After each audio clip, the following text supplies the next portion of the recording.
नमस्कार, मैं हूं आपके साथ अंजना शर्मा और आप देख रहे हैं देवी पूजक टाइम्स। आइए एक नजर डालते हैं इस वक्त की खास खबर पर। शिंदे गुट का विहिप मानना ही होगा। उद्धव गुट को स्पीकर ने दिया दोहरा झटका। ठाकरे के पास अब क्या विकल्प। महाराष्ट्र विधानसभा के स्पीकर राहुल नार्वेकर ने बुधवार को जहां मुख्यमंत्री एकनाथ शिंदे की अगुवाई वाली शिवसेना को ही असली शिवसेना करार दिया और 16 विधायकों की अयोग्यता से जुड़े मामले को खारिज कर दिया, वहीं दूसरी तरफ उद्धव ठाकरे गुट के सभी विधायकों को ट्रेजरी बेंच की तरफ बैठने का आदेश दिया है। स्पीकर ने यह भी कहा है कि उद्धव ठाकरे गुट के सभी विधायकों को शिंदे गुट के चीफ व्हिप भारत गोगावले के आदेश को मानना होगा। ऐसा नहीं करने पर उनके खिलाफ कार्रवाई की जाएगी। इसका मतलब ये हुआ कि विधानसभा में मतदान जैसे प्रमुख मुद्दों पर उद्धव गुट के सभी 16 विधायकों को गोगावले के व्हिप का पालन करना होगा, नहीं तो उनकी सदस्यता पर तलवार लटक सकती है। इसके अलावा यूबीटी समूह के विधायकों को विपक्ष में होने के बावजूद सीएम के नेतृत्व वाली शिवसेना के साथ सत्ता पक्ष में बैठना होगा। नार्वेकर ने कहा कि विधायकों को अपने निर्धारित स्थान पर बैठना होगा। मेरे विचार में शिवसेना सरकार में सत्तारूढ़ दल है। यदि कोई अलग रुख अपनाता है तो यह निर्णय उनका होगा और वे इसके परिणामों के लिए जिम्मेदार होंगे। स्पीकर ने यह भी कहा कि एक पार्टी सदन में 2 व्हिप जारी नहीं कर सकती।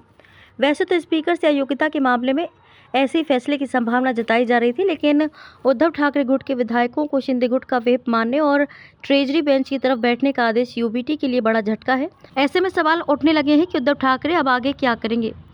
उद्धव के पास क्या विकल्प। नंबर 1, राजनीतिक विश्लेषकों का मानना है कि स्पीकर के फैसले ने मुख्यमंत्री एकनाथ शिंदे गुट के शिवसेना को अधिक कानूनी वैधता दे दी है। ऐसे में उद्धव ठाकरे के पास अब कानून का दरवाजा खटखटाने के अलावा कोई विकल्प नहीं बचा है। ठाकरे पहले ही अयोग्यता के मामले में स्पीकर के खिलाफ सुप्रीम कोर्ट का दरवाजा खटखटा चुके हैं। अब वो स्पीकर के फैसले को भी अदालत में चुनौती दे सकते हैं। उद्धव के पास क्या विकल्प। नंबर 2, चूंकि अगले कुछ महीनों बाद लोकसभा और विधानसभा चुनाव दोनों हैं, इसलिए उद्धव ठाकरे कानूनी लड़ाई के साथ साथ जनता की अदालत में इस मुद्दे को ले जा सकते हैं। उनके पिता बाला साहेब ठाकरे द्वारा बनाई गई पार्टी पर दूसरे गुट का कब्जा हो जाने से मराठी मानुस का सहानुभूति उन्हें मिल सकती है, इसलिए वे इसे जनता की अदालत में ले जा सकते हैं।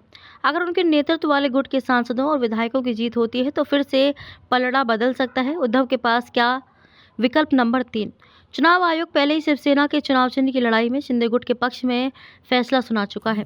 अब स्पीकर के नए फैसले के बाद हो सकता है कि उद्धव ठाकरे नई पार्टी बनाने के लिए आयोग जाएं, लेकिन इसकी संभावना कम ही लगती है, क्योंकि ऐसा करने से जनता की अदालत में उनकी सियासी हार का संदेश जाएगा, जिसे वे देना नहीं चाहेंगे।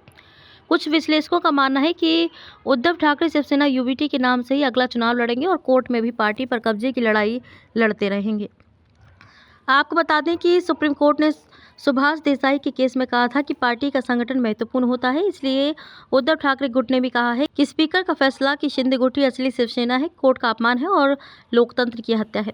सुप्रीम कोर्ट इससे पहले कह चुका है कि राज्य के गवर्नर ने अपने पद का दुरुपयोग किया था और गलत निर्णय लिया था। खबरों में अब तक के लिए बस इतना ही। फिर होगी आपसे मुलाकात कुछ ऐसी ही खास खबरों के साथ। तब तक के लिए नमस्कार और देखते रहिए देवी पूजक टाइम्स।